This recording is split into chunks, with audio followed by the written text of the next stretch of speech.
Welcome everybody to Retailer Secrets. My name is Pierre and today we have a very special guest and we are going to talk for the first time about specifically the coffee business and the coffee shop industry. So if you have a coffee shop business, you will want to stay on for the entire time of this episode. And if you don't have a coffee shop, you will want to also stay for the whole episode because we are going to cover some really neat things that are applicable to really any type of business. And so for this episode, I have asked Mr. Chris Deferio to be my guest.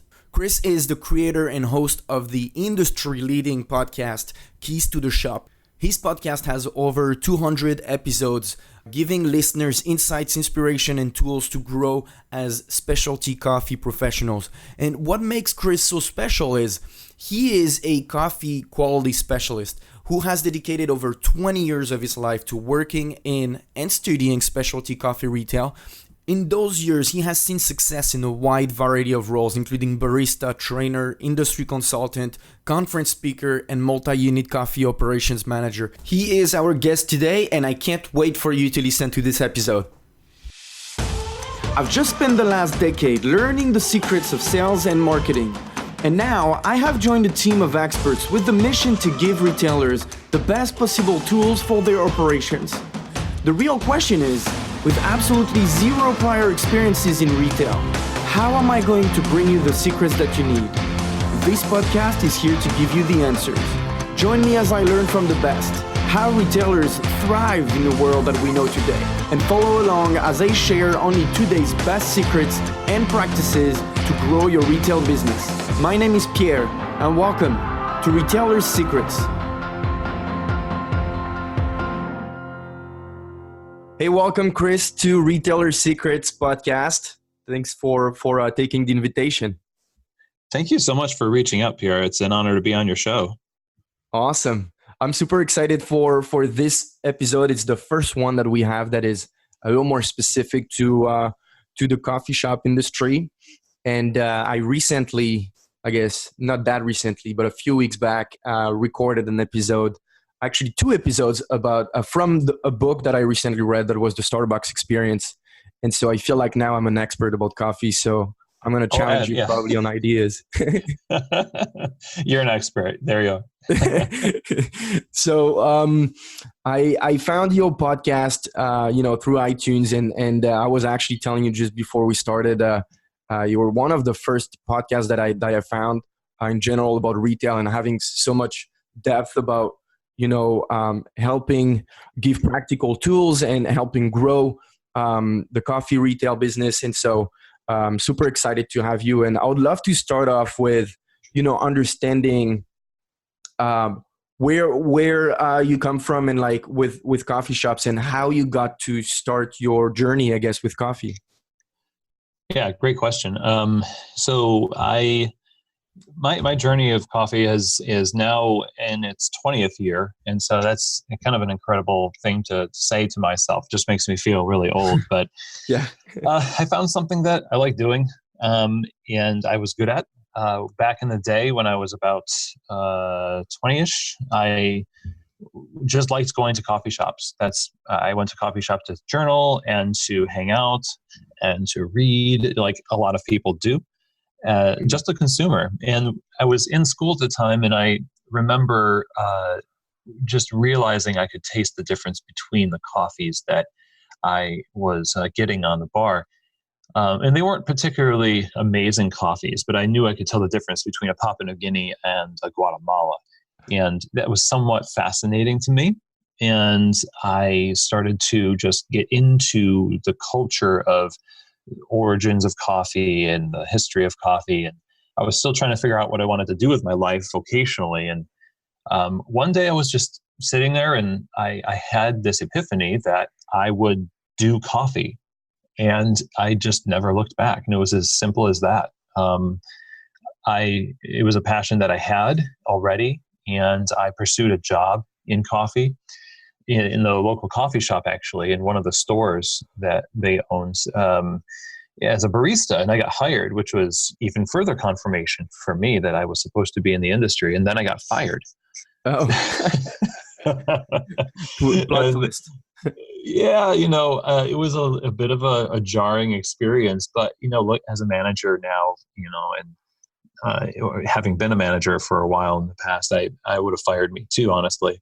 I had good passion for coffee, but, from there, I got another job in coffee, did fine, continued to do fine. And I ended up in the specialty coffee world, which a lot of people don't do. If you get into coffee, you could get into just, what we would call in the industry, I suppose, second wave coffee, which would be more around the grab and go fast food style coffee. Right. A lot of people consider Starbucks that there's a lot of great coffee that Starbucks serves as well. So I'll say that as a caveat, but specialty coffee is a lot more different. It's a lot more craft oriented, and I fell into that hole, and I've just been searching for the bottom of it for 20 years professionally. So that's kind of my story, if coffee. That's awesome. And so you started off, you said more like with the second wave coffee types stores, right? And I guess that was not, the passion was not fueled as much there than when you got to specialty coffee. No, that's true. It was my own desire to learn more about the coffee industry that fueled me. It wasn't so much the taste of the coffees, it was the atmosphere of the coffee shop, the retail shop itself, the coming together of the community, the electricity of the atmosphere of a coffee shop is unique.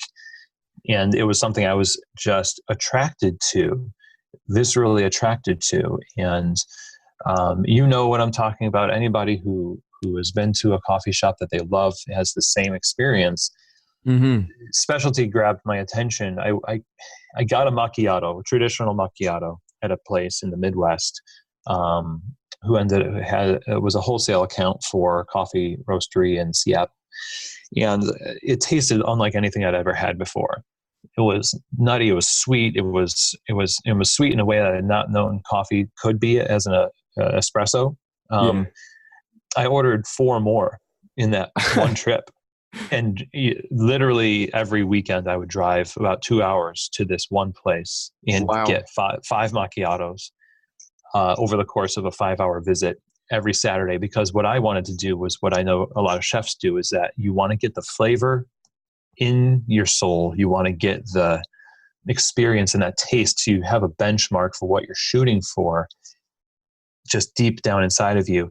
And from that point, it set me on my journey in specialty and in retail coffee. And I've been in retail coffee and small and medium-sized retail coffee businesses ever since, from, barista trainer, manager, operations manager, kind of the gamut over the last couple of decades. That's absolutely awesome. So that one coffee shop literally shifted probably your whole career. Yeah, it did. And it's, I went back years later and they changed the blend and it's not the same. So it's this moment, this serendipitous moment in time where the stars aligned, and it took me, and I'm glad it did. And even though I got fired from my first coffee job, I'm glad I stuck with it. Yeah. Yeah, that's pretty great. And so after your first barista experiences and barista trainer, you got into actually operating coffee shops yourself. Mm-hmm. Yeah. So my roles as manager and operations manager have taught me a lot about, and consulting, honestly, throughout the years, have taught me a lot about operating coffee shops and coming in to, for everything from hiring to curating the culture of the shop, upgrading from maybe a coffee shop that's had years of the same thing and you want to upgrade to version 2 of a menu. When you're in a management position, especially if you're in operations management, you get the opportunity to tweak the system in ways that really shift what people experience. And much like what we were just talking about, how I was, a product of that moment as a customer, it's the role of a manager and anyone in leadership in a coffee bar to make sure that all of the stuff behind the scenes facilitates that little tip of the iceberg moment that the customer sees. The ease of the service, the quality and the consistency of the coffee, that's just a tiny, like 10% of it. And 90% is all of the systems, all of the operations, the one-on-one meetings, the hiring protocols, all of that stuff. It's all tethered to this one thing. And if you change one, if you overlook any one thing about that, then it sort of throws the whole system off. And as well as I do that, when you go into a coffee bar, you have a bad experience. It's usually, you can't really blame the barista. That's right. Yeah. You can in a sense, but I don't like to. I like to think what system was set up or who dropped the ball in management or leadership. And that's a big task. And it's something that fascinates me. And that's why I've kind of been in that position so many times, gravitate toward it. And makes sense. Yeah. And so when you got into that position or in this role, did you have like a specific goal in mind? Like, was there something you wanted to achieve coming into that role? Yeah. Never did before? I've seen so many expressions of coffee shops throughout the years that have been either one of two things. They've been real casual and easygoing with poor quality, or they've been really high quality, but really stiff and really there's this dichotomy, like you can't do one or the other, or the dichotomy of like hospitality. You can have really good hospitality, but sometimes the coffee suffers, or you can have really good coffee and the hospitality suffers. And my vision for creating spaces or helping people create spaces in coffee retail is that we want to make the way we live our life as operators and what we spend our time doing, we want to make that produce both. Mm-hmm. When the customer experiences amazing hospitality and amazing quality, and it's in balance and they feel welcomed and comfortable, every day can be this moment for a customer. And it may be unrealistic to think that, you can always be on with those things. Right.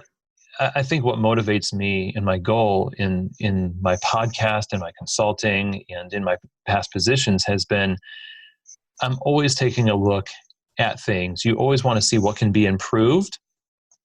And you also want to allow yourself to enjoy the achievements that you have done. So I don't think it's helpful for managers and people that run stores to constantly be running around with a clipboard, pointing out issues and pointing out problems, because you need to also highlight, put on a pedestal, and celebrate the wins and the accomplishments of your people, your customers, the business, all of that stuff. So my goal is to do that.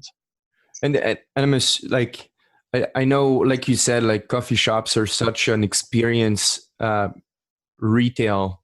Then your people make that experience happen, right? So your people are probably the first person, the first, I guess, aspect of the business that you need to make sure you're not just saying like you're doing this bad and bad and bad, right? Yeah, well, exactly. I mean, the hiring process is so critical. Knowing yourself as a owner is really critical also. Anybody in leadership has the ability to absolutely destroy the people that they lead because of this power differential that they have.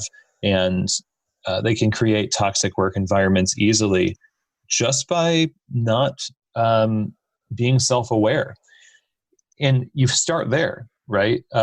When you hire people, you've got to know what you're inviting them into, what your expectations of them are, and what your expectations of yourself are with them, so that this relationship between you and this person you've hired to help express the soul of your business to the customer daily, that there's a trusting relationship between the two of you, because it's going to be hard.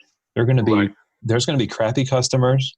There's going to be amazing customers, but you're also going to get feeling burned out. You're going to feel tired, and both of you are. So you got to hire these people to under a banner of we're here for each other, right? As much as we're here for the customers. And you can hire the wrong people, even with all that in place. You got to know who's right for your business.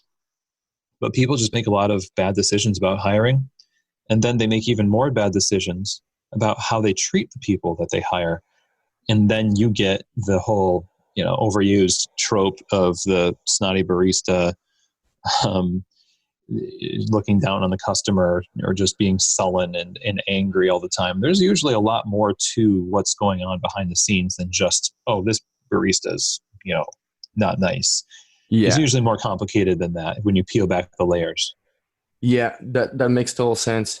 Was hiring or training or leadership, I guess, one of the first challenges you saw personally when you started, working as an operator or owner of a manager of a coffee shop?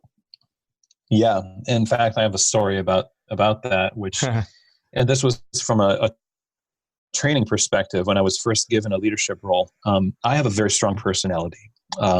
So says a lot of people in my life. And so I have learned to trust that about myself. But when I became a trainer for a coffee bar, I was very meticulous and I was overbearing. And I can freely say that now. Although at the time I would have said I was simply, I cared a lot. And I can't believe that these people don't care as much as I do. Right. Clipboard, I would have a clipboard. I would come into the coffee shop during a rush and just watch and make notes. And, listen, if you do that, you better be ready to receive the wrath of the frontline staff. To me, it made sense because I thought, well, the best way to test the system is when it's under duress. And so not considering that it's not a system, it's people. It's both. Right. There's a way to go about it. But to me, in my mind, I was like, I'm going to be the best trainer. I'm going to be the best quality assurance guy out there. And it all came to a head when I was called into the owner's office, and there was a 4-page, well-typed and very well-written, by the way, complaint against me, written by somebody who I was training. And they made claims about things that I had said that some were not true. Other things I thought, oh boy, this is absolutely true. And it was enough of a break in my momentum in order for me to know, hey, you know what? This is who you are as an imbalanced professional. Like, you are young, you're excited to have this role, but you have the power to crush people with your expectations because of who you are now, not as a person necessarily, but the position automatically imbues you with this power. And so that was my first lesson. I actually kept that letter in my desk for 10 years afterwards. Oh, wow. That's awesome. Yeah, I would read it occasionally to make sure that I remember that I have a propensity to revert back to this person. And I'm not going to say that I've been perfect since then. I haven't. And nobody is, if we're being honest. But your ability to be vulnerable and, ask for forgiveness and improvement, and, to have people give you feedback and be scared of your own authority. Yeah. Those are some lessons that you sometimes, apparently I did, need to learn the hard way. Right. And that makes total sense. It seems like it kind of also your experience is transformed in more of a mission that you have now, especially I'm assuming in your consulting role, to give that message to the other managers you work with, and try to help them not go through that experience that is probably super toxic to their shop anyway. Yeah, toxic is a perfect word for that. I think one of my episodes is called well, now I'm forgetting the name of the episode. It's about authority. It's how to approach authority and not be toxic as a leader. And there is a theme throughout a lot of my episodes. I started Keys to the Shop, to address retail coffee, to focus on retail coffee, because we have something called the value stream of coffee, where you start with the farmer and then you go through to the importer, and then the roaster, you have the shop, and the barista, the last person to touch it before the consumer. Yeah. And so much of our industry, it depends on how well we communicate and serve the product, because vast judgments are made about particular origins and entire countries. Like, I don't like Guatemala. Why? Because one time in Idaho, I had a Guatemala I didn't like. And, maybe you just don't like that coffee. It's fine. But how much of what we do can impact the entire chain of coffee? Right. All that said,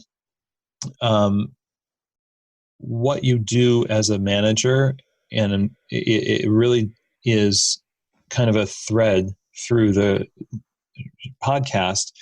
And it's turned out to be a lot of leadership lessons in this podcast. And so I end up talking a lot to, my audience is comprised of a lot of leaders, trainers, managers, soon to be owners, current owners, people that have a desire to improve what they do.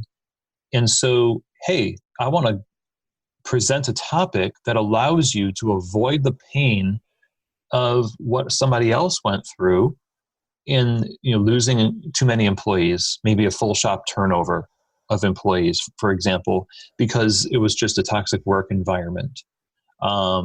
Or maybe something just like you keep losing baristas here and there and you don't know why, and or you're losing money. There's a lot of different things we can address, but in the end, I guess it comes down to, like, you as an owner or a manager oftentimes are the catalyst for the dysfunction in your store, and you don't even see it. You can't see it because you're thinking about quarterly taxes. You're thinking about the second shop or whatever it is. And your baristas, they're thinking about something completely different. They're thinking, why don't we have this thing fixed? It's been 4 months and we don't have it fixed.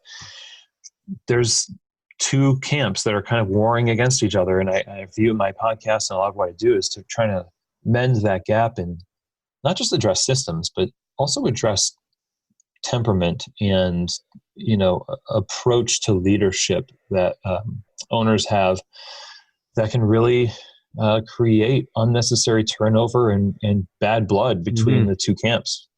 Yeah. And it's funny that you use those words too, like the two camps, because I feel it is, I think, throughout retail in general, something that exists a lot. I mean, to have kind of like the managers against, the staff, the employees. And but the truth is, I guess the only role of the manager is, and I'm assuming that's why you talk a lot about leadership, is just to give all the tools and processes in place to support the people, right? And not trying to correct them. Yeah. It's absolutely that. Supporting your baristas looks a lot like both affirming and correcting them, because I don't want to be in a place like, if I'm in a specialty coffee bar, I feel like implicit in that is I expect to be trained. I expect to know what to do. And if I'm doing the wrong thing, I want somebody to tell me that I'm doing the wrong thing. Right. But I don't want to be affirmed. Let me back up. I don't want to be only told what I'm doing wrong. That's right. I need to be affirmed in what I'm doing right. And that whole coach/affirm balance is essentially what I think for managers is their version of the coffee craft.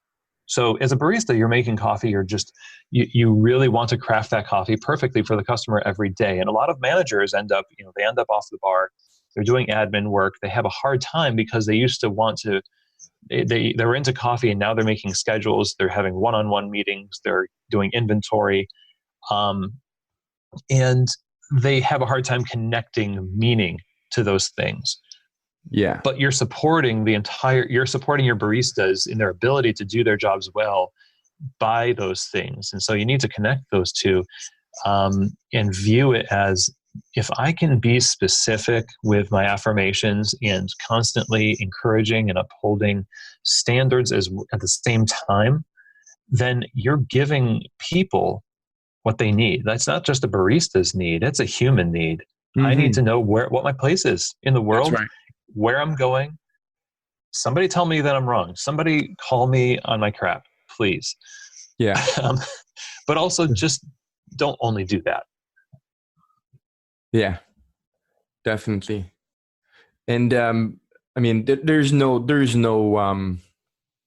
like you said, I guess the only way to actually be helpful, I think it's actually a good word. Like a manager is supposed to be helpful. Right. So,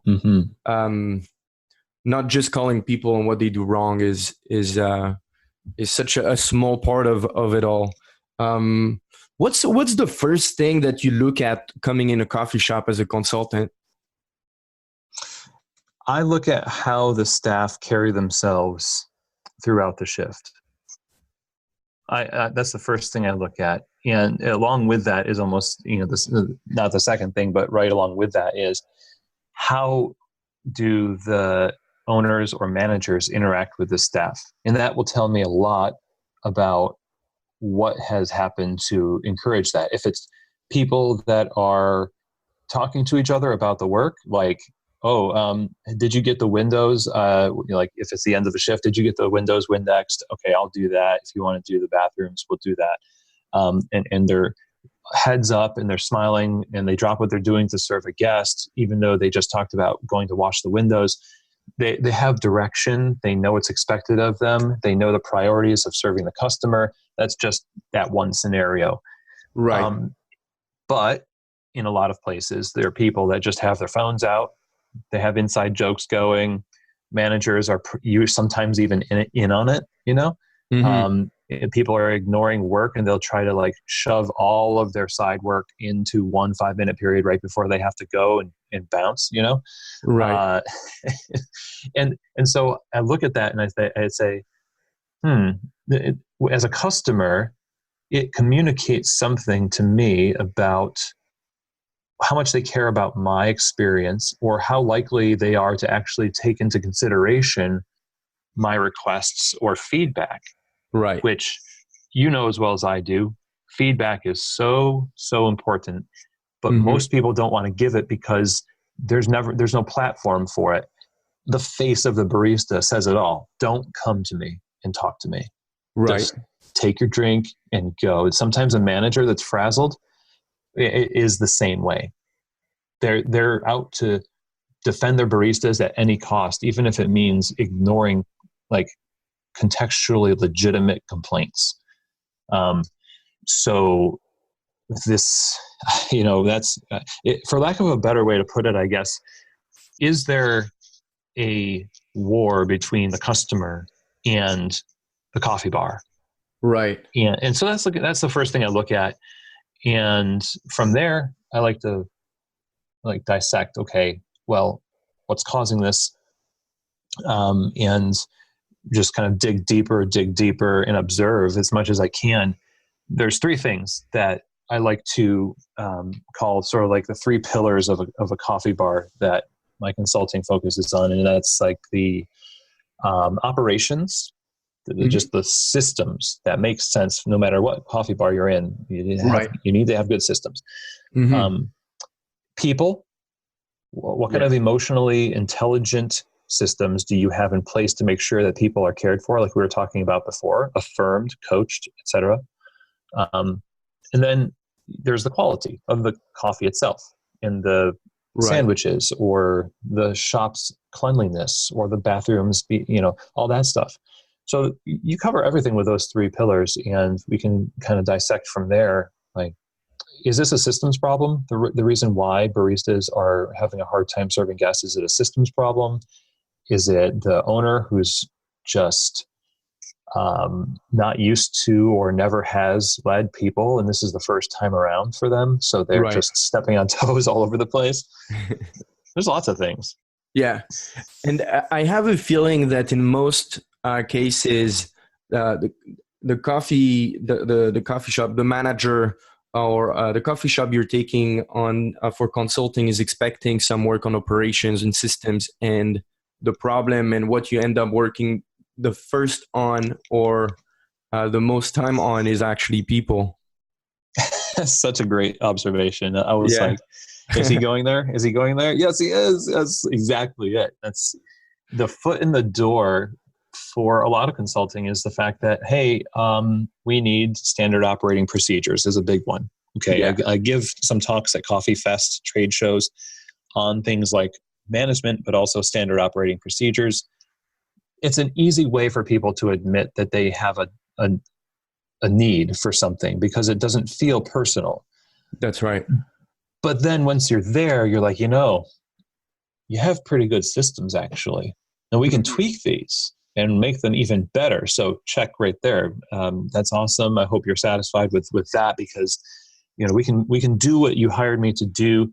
But in that, a lot of times in like a proposal that I'll give to a client will include conversations and one-on-ones. Like I have a client right now who is looking to expand their business, and one of the things in their contract says that I'm going to interview their employees confidentially. Oh, that's awesome. Okay. So what do you think I'm going to find? There's going to be a lot of great things. Like they're going to say a lot of good things. They might say some things that aren't good, but For that's sure. everywhere. I don't care how good you are. People are going to be like, well, she can be a bit overbearing, or sometimes they say things and then they don't follow up with them. It's not the end of the world, but I never want to find something that's really terrible. Lord, no, but sometimes you do. And then you're like, oh, that's why these systems seem to, quote unquote, not be working. Mm-hmm. Yeah. And as the consultant, you somehow like, it is better to find out about those bad things, right? Because if you don't, then you might not be able to actually help them grow the way they wanted, right? Oh yeah, but like think about oh gosh, what's his name? Camping World. He owns Camping World and he has his own show.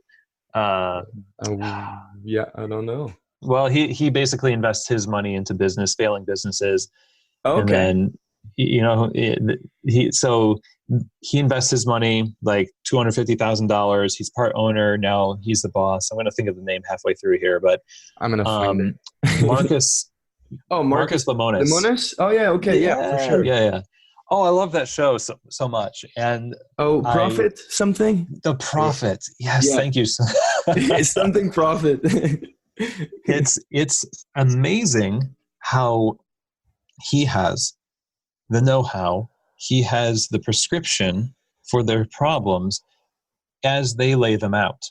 But because they're playing coy a lot of times, they fail to mention something about a private bank account, or the fact that their brother, who isn't like even in the state, is part owner and is secretly calling some shots for a satellite company or something like that. It's like you don't have all the information. You, again, like you said, you want people to be upfront with you. That's a bit of a challenge when a consultant is sort of like viewed as, okay, you're in, you're out. Thank you. That was like a surgical procedure, and then we're going to continue on. Yeah, it's a surgical procedure, but it's also prescriptive. And So I don't know. There, Yeah. a lot of the contracts end up with like coaching calls included in them for a few months afterwards, and that can lead to some good conversations too. But yeah, it's a very good point. Honesty is just rare, but also really fantastic when it happens. Yeah. I'm assuming there is also quite big turnover when it comes to barista. I mean, I guess it depends on the places and the quality of their managers or systems in Uh-huh. place. But that must make the whole thing even harder. Yeah, it does make it harder because the people that you train initially might be gone. And Right. that's why you focus on management a lot of times and leadership, because there's a lot more invested in the time that they're going to spend in that business. They're less likely to put their 2 weeks in as a barista Hmm. will, because a barista is a lot more transient. And unfortunately, we have a reputation for that in coffee because it's an entry level position. Let's be honest. Yeah. A lot of us, including myself, are trying to create environments where it can be more than that. But but a lot of the turnover is unnecessary. I give a talk at Coffee Fest called "Top 10 Ways to Lose Employees," and it is, there could be 30 instead of 10 or more. Right. But a lot of the reason why people leave a place will never be known to you. You'll just say, oh, fickle millennials, oh, Gen Z, what are you going to do? So we blame it on a category of people rather than, pointing the finger back at ourselves and saying, well, how did I, mess up to make it so this person doesn't feel comfortable here?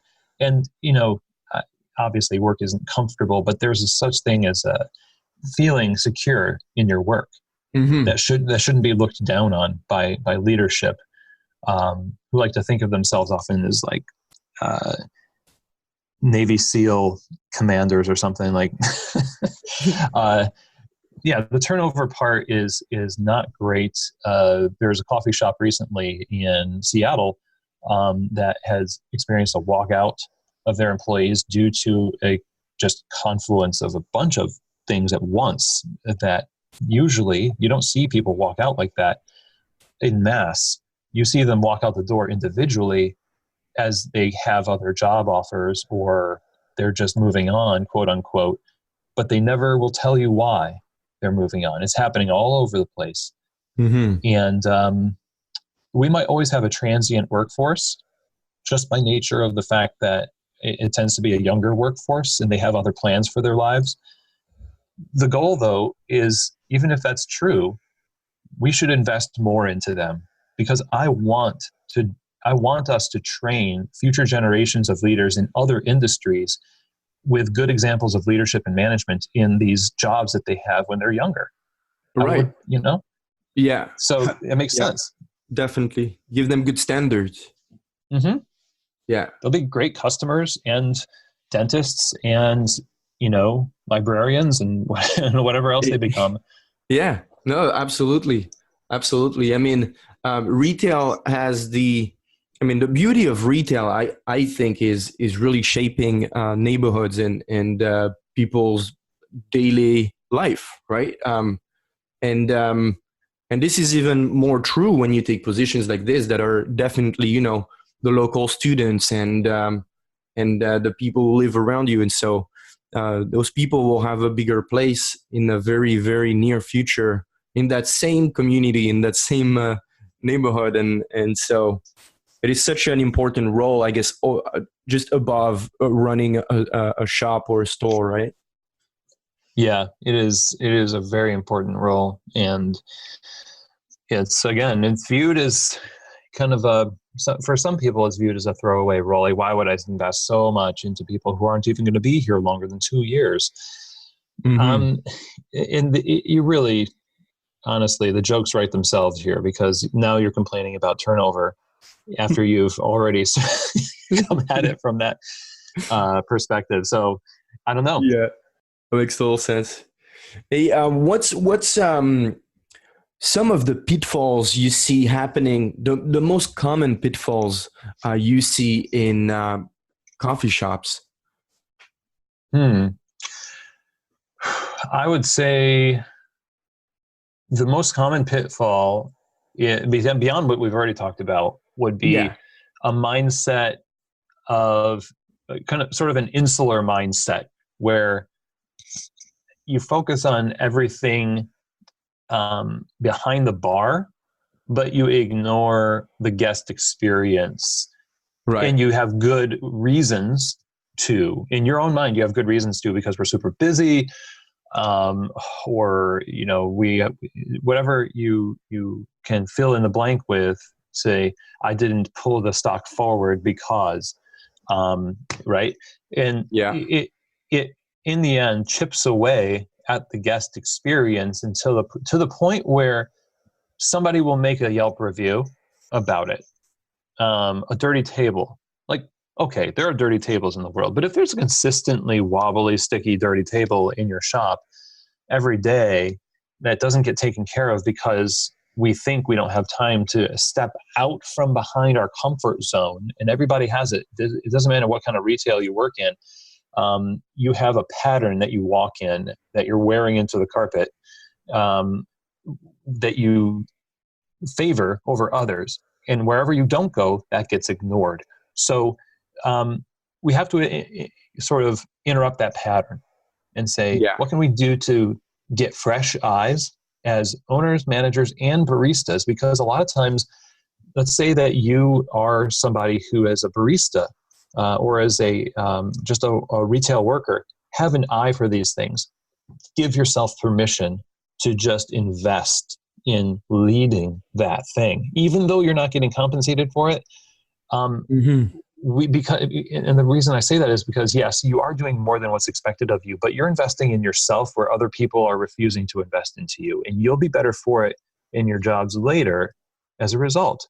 Right. Managers and owners, you have the power to do this. You can walk in and change the system. If it's like, we can't get to that shelf, it's so far away to be able to restock it, then make it somebody else's job.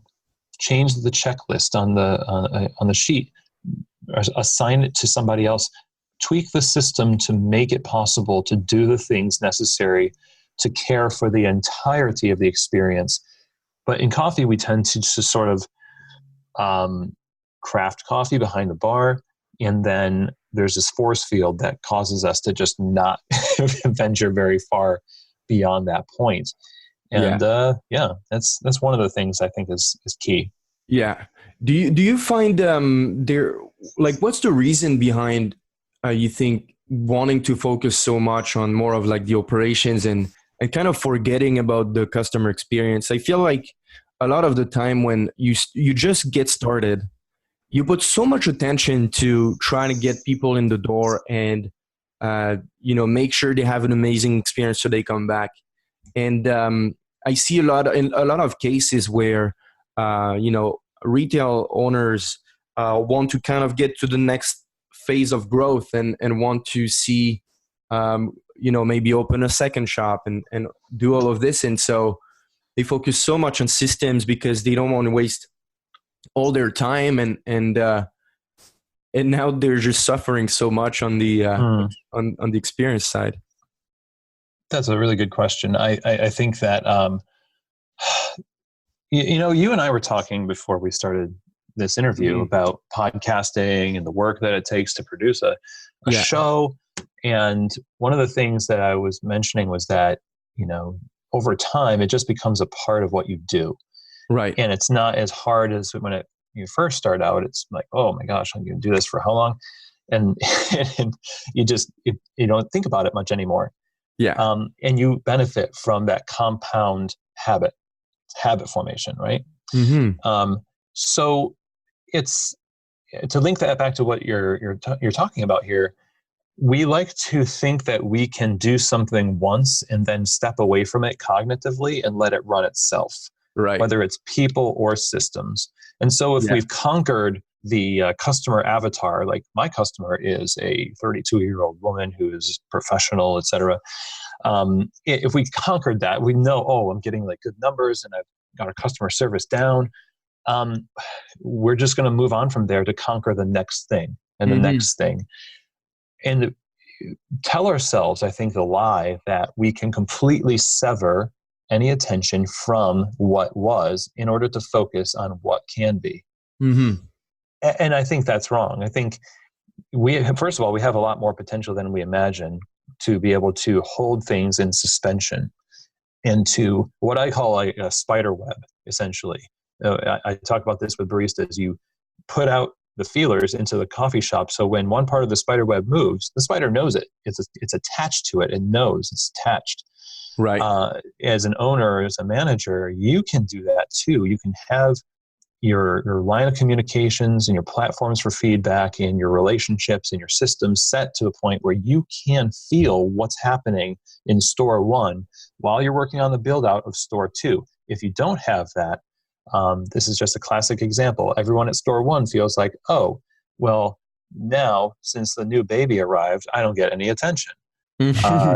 Yeah. Right? And so I just feel like that might be another pitfall is sort of that focus on, moving on from one thing to the next, Right. without considering that you still are the owner of this thing over here. Don't forget about that. Don't forget about these people that actually made the dream come true for you for store one.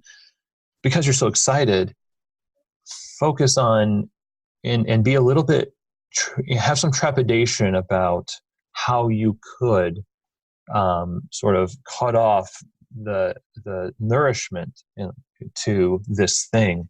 And it happens all the time in coffee, and I'm sure it happens in other places that have an even more aggressive scaling plan than coffee. Mm-hmm.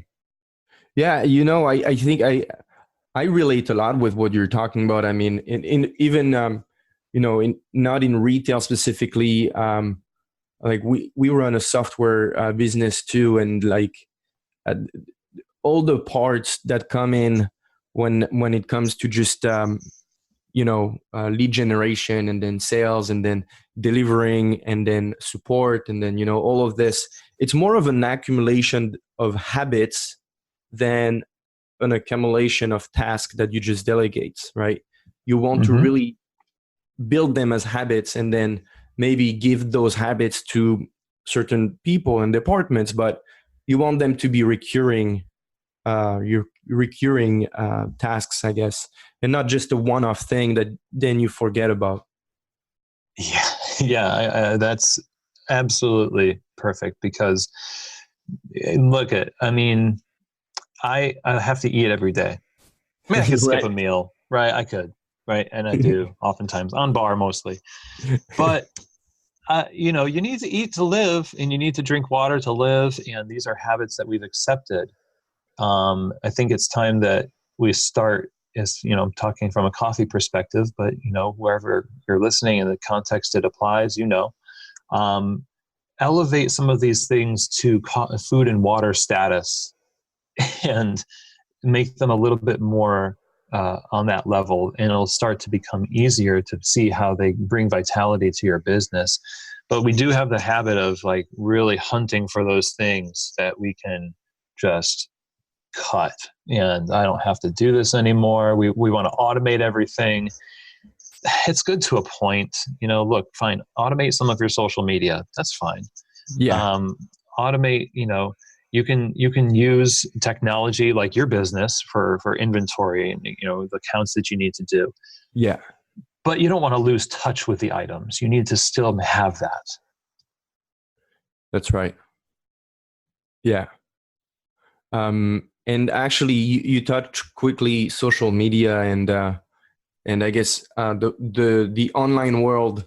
A lot of the discussions I have with other experts in retail, and it is a lot about this I guess online versus offline, and I'm very curious to see if that applies a lot to coffee shops, to the coffee shop world, and how they deal with it, or how they should be dealing with it.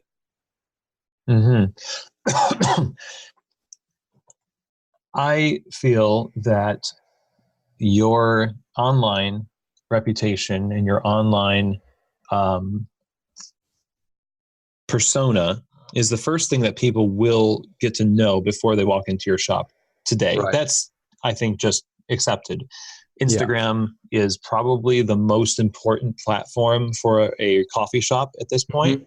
This is just my perspective. Yeah. It is super important in coffee shops to be both, presenting quality on your feeds and presenting consistent values, but don't lie to people about what they're going to experience once they get into your store. I find that that's one of the main things people want to do is they end up creating these fanciful shots Right. of their coffees in midair and just weird things that I want to know who you are. And this, Yeah. the whole point of a coffee shop is communal, right? It's not Mhm. a formal dance. I'm Yeah. coming in there, even if I have a suit on, I wish I didn't, you know?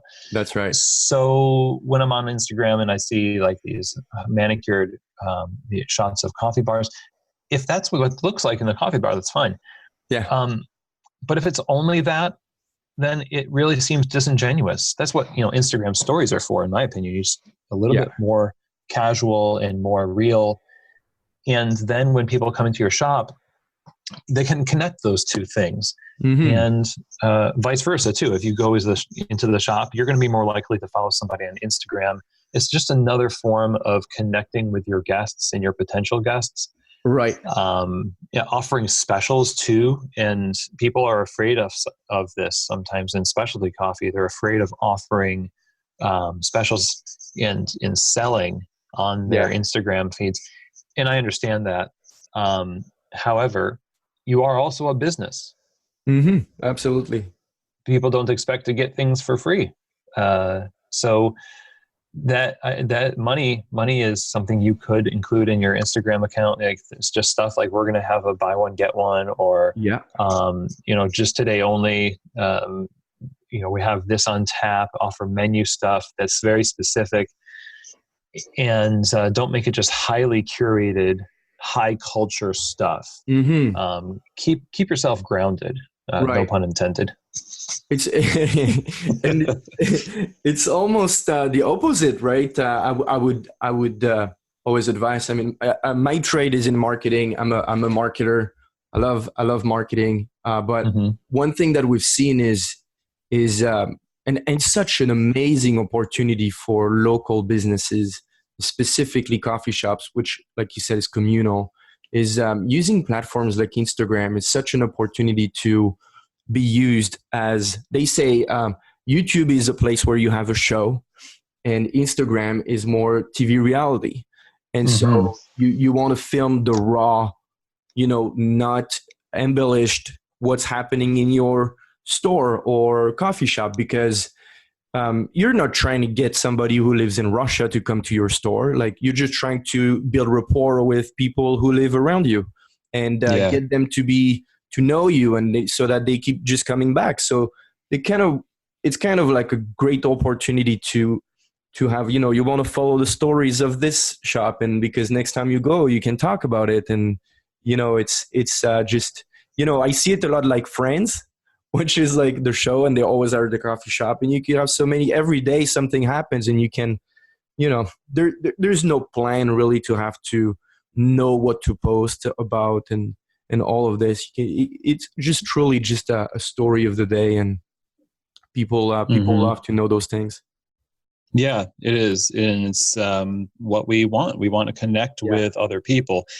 And that's a lot of what commerce is based on. Yeah. And we can pretty it up as much as we want, but ultimately it's just part of our soul to connect with other souls. Yeah.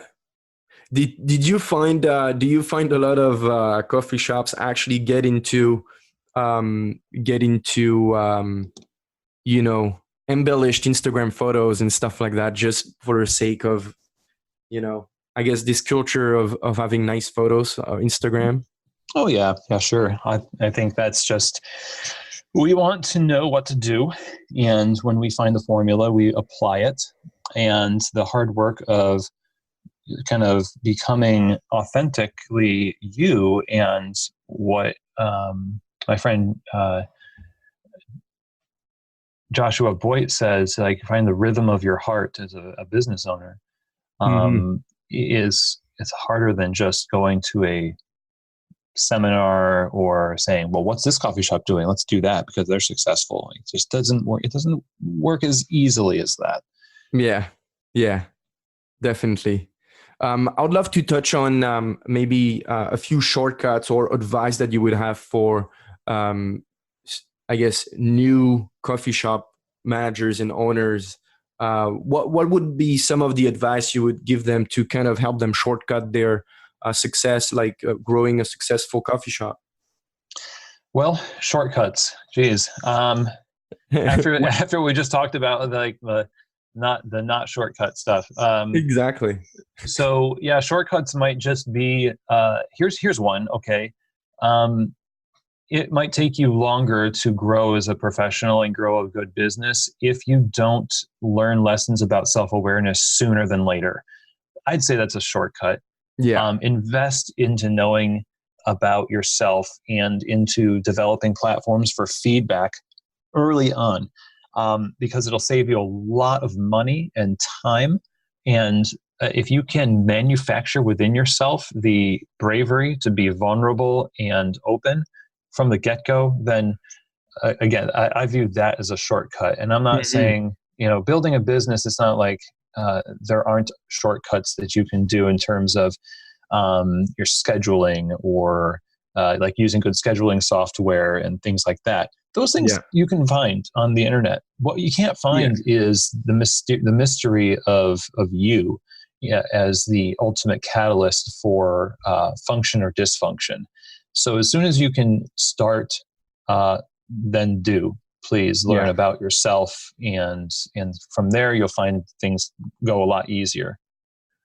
Totally agreed, 100%. And most of the time I ask these questions, it always comes back to either the learning curve of, the industry or the learning curve on yourself. And the only shortcuts there is just find somebody who does it already and try to learn from it, or conferences and all of these things.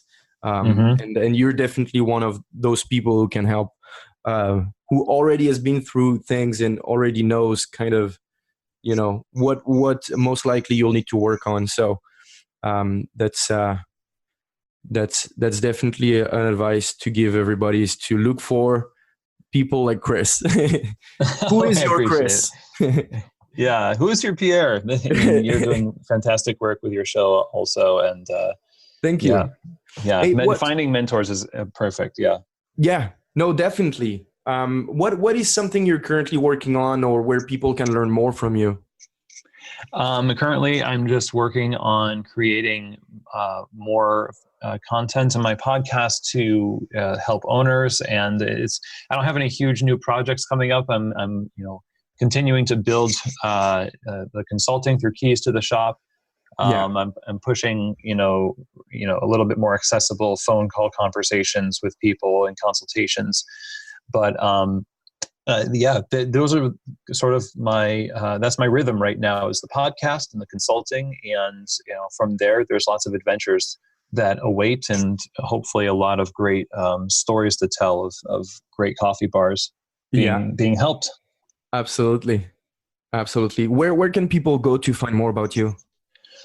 Simply keystotheshop.com, and that has all of my episodes, and we have some tags for like leadership and Founder Friday episodes, and different topics that you can just click on, and episodes related to those topics will pop up for you. You can learn a little bit more about the consulting there, and reach out as well under the consulting page.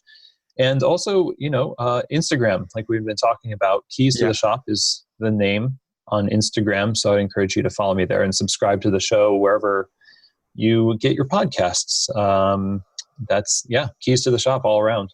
Awesome. So look, I like to wrap up with this one very rapid fire question, which is what's a thing that you love buying locally, and not online? What's one thing that you always just love going there? Oh, that's easy. Coffee. Go to your local roaster and get their coffee, and that is so critical. And outside of that, whenever I have the opportunity to get like a local honey or things from just produce from farmers markets, it's always delightful to do that. Yes. So there you go. Hey, wasn't that awesome? Hey, I've got a free live webinar for you called Inventory Hacks, happening in the next few days, that's going to help you specifically with putting true inventory management on autopilot in your store. If you've been struggling with inventory, sucking up all your time and available cash, then you need this webinar because, among other things, it reveals how to accurately know your inventory levels without struggling with consistency or needing highly qualified employees. Go to inventoryhacks.com and save your spot now for free. The reason why I'm doing this is because by working with store owners and giving them the tools to manage their stores, I realized that a big pattern in their success was not the tools alone, but how they were using them in very specific ways. And unless I share with you what I see, the systems successful store owners have in place to get their time and cash back, then I won't be able to help you with the tools. So all I need you to do is go to inventoryhacks.com and register your free spot. This webinar is happening live, and it is limited to only 100 spots, so make sure to secure it now. Don't wait the last minute when there are no more spots available. So just to recap, you're getting live access to our free webinar, Inventory Hacks.